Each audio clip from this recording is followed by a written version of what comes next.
लोक खाली गेलेत महाराज, वर नाही गेले लोक. मला एक माणूस आला म्हणला आपल्याकडे मुलगी आहे. मी म्हणलं मी काय ह्याला पडत नाही, मी सगळ्या मोबाईलपेक्षा वेगळा माणूस, मी मोबाईल वापरत नाही. माझा जगाचा काही संबंध नाही. कीर्तन, गाडी, झोपणे आणि वाचणे, हे आपलं. कोण मिळालं त्याचा तपास नाही, कोण आलं तपास नाही. मी मोबाईल वापरत नाही, मला व्हॉट्सअप नाही, मला आपली परिस्थिती नाही.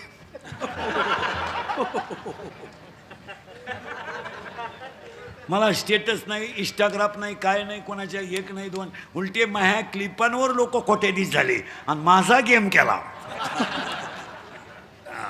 पण मी मोबाईल वापरत नाही. ते आलं माझ्याकडे, म्हणलं आपल्याकडे नवरी हो. मी म्हणलं आमच्याकडे पोरगा आहे बाबा वाजवणारा, तू नाही बरं का. मग ते जमलं लग्न. मी याला पडत नाही, पण बरं चाला वारकरी आहे. अहो 2च दिवस झाले लग्न जमून, आणि ते पुरीचं आहे बाप आले ना माझ्याकडं. नाही म्हणून सांगा. अहो मी म्हणलं झालं काय, नाही म्हणून सांगा. अरे पण झालं काय, तुम्हाला काही अक्कल मला. अरे मी म्हणलं मला महाराष्ट्रात अजून कोणी म्हणलं नाही इंद्रिकरला अक्कल नाही, काही भेजे वापरा मला. म्हणले ती पोरीची आई. मी म्हणलं झालं काय. अहो तुम्ही तो नवरदेव दाखवला, तो माळकरी आहे. मी म्हणलं माळकरी आहे, मग काय. अहो महाराज काही अक्कल पाहिजे. माळकरीला जर मी पोरगी दिली आणि मी जर भेटायला पोरीला गेले, आमची ठेप होईन का.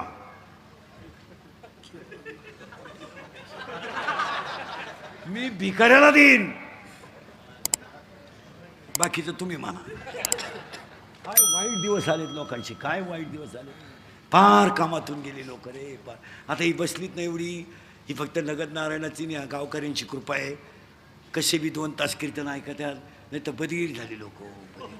एकटेच बोला त्यात, मोठं एकटेच बोला त्यात. काही लोक तुम्ही गार्डनमध्ये जाऊन पहा 5 वाजता, लई येडे लोक एकटेच बोला त्यात. काही एकटेच हसा त्यात, काही कुठे बसले का काडकीनं माती उकरी त्यात. काय तर आहे. मला एक सांगा महाराज, थोड्या आयुष्यात चांगलं जगायला काय हरकत आहे. काही संग न्यायचं आहे का. आता हे तुम्ही मी एवढं कमवलंय, हिचा उपभोग कधी घेणार आहे तुम्ही.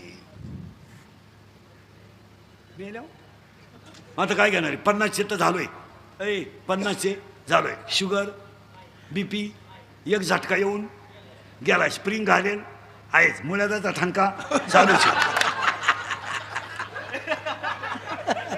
मूत खाडा वळवळ करतोच. झोपायला गोळ्यांचा डबाची, फालतू व्हायची गोळी, उतारा व्हायची गोळी, तोंड वास व्हायची गोळी. काही ना बाथरूमला जाताना गोळी, इकडं खालं तरच इकडं होतं. इकडं बरं काही ना काय खावायचं भान नाही. 22 रोट्या आणल्या, 22 रोट्या. घरी गेलो, अख्ख्या रात फॅन लावला तरी वाज जाय ना घरात. काय खात. उन्हातून आलं मठ्ठा प्यालं. बरं मठ्ठा मापात प्यावाला, 22 ग्लास मठ्ठा प्याला. फुल नळ्या फुगल्या त्या. आणि ते घरी गेलं आणि ते बाथरूम मधून बाहेरच येईल. उभं राहिलं का खडखड खडखड, बसलं का खळखळ खळखळ.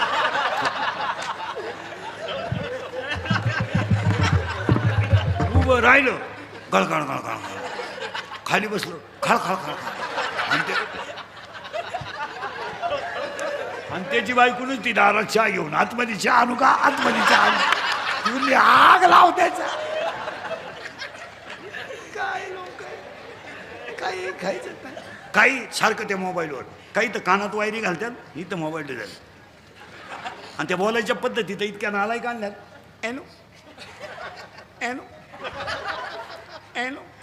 अरे तू बोलत नाही, मागं आग व्हायला लागली, बंद कर. एनो एनो एनो एनो एनो एनो एनो एनो एनो एनो. आता इकडं लाव. काय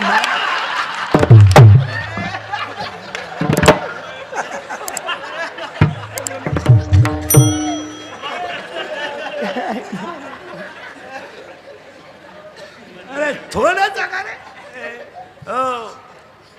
मी, तू, तुझं, माझं, काम, क्रोध, लोभ, इथं होतो आपण. मी काय काळजी करायची. काम अपुरा राहिला आणि क्रोध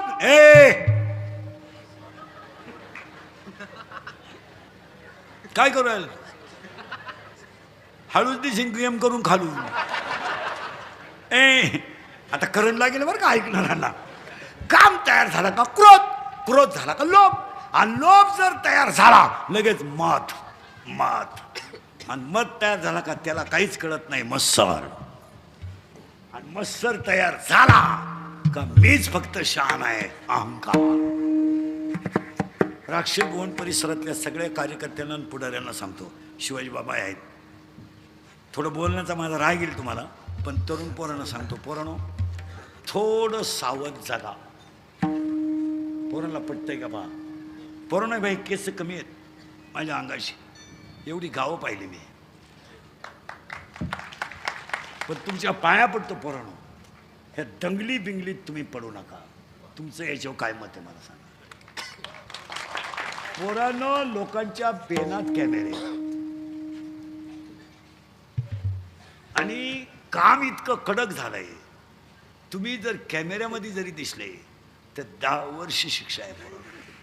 आज एकुलता एक बापाचं पोरग जर 10 वर्ष आत गेलं तर ते घर संपलं. इंद्रिकडच्या लोकांना राग येतोय पण त्याला पर्याय नाही. आज लोकांच्या पेनात कॅमेरे आहे. महाराज आम्हाला नुसते बाहेरच्या राज्यात जायचं कीर्तनाला तर 8 महिने कागदपत्र करायला गेली महाराज. मायाभोवती लफडेला येत नाही, खरं बोलले चले लफडे मायाभोवती.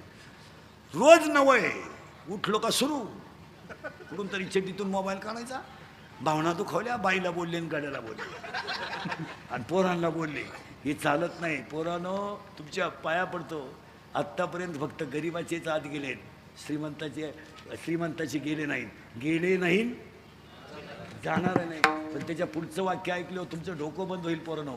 मी स्वतः BSc BEd माणूस, माझ्या अवतारावर नका जाऊ पोरांनो. आज कोणतंच काम पोलीस व्हेरिफिकेशन दाखल्याशिवाय होत नाही. उद्या जर तुम्हाला भविष्य बनवायचं असेल तर मरांना तुमचं काय मत आहे. आणि आता 2 महिन्यापासून तर कडक झालंय, जो आत गेला त्याच्याकडून बाहेर झालेलं भरून घ्यायचंय. हे कुठे सांगितलं कोणी तुम्हाला. महाराज शेतकऱ्याच्या पोराला हे कळकळीनं का सांगतो माहिती का.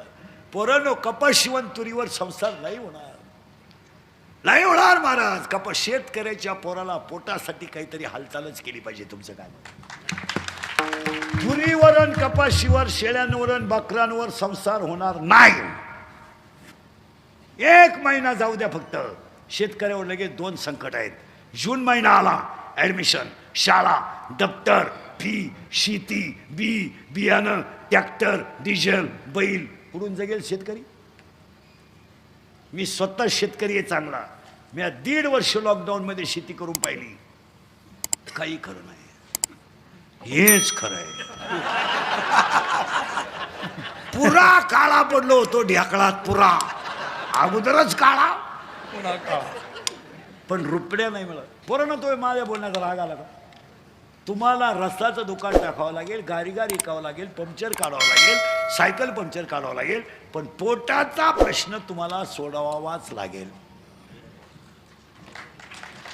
तुम्ही किती तूर काढली, एकरी 12 बारसक 72,000ची तूर झाली, खर्च 92,000 आहे.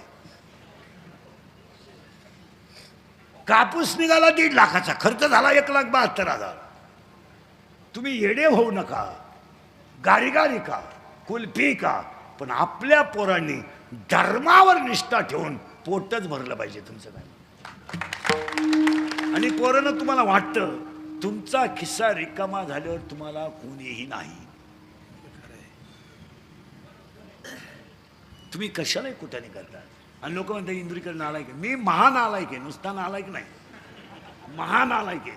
पण आपल्या पोरांना आम्ही बोललंच पाहिजे तुमचं काय.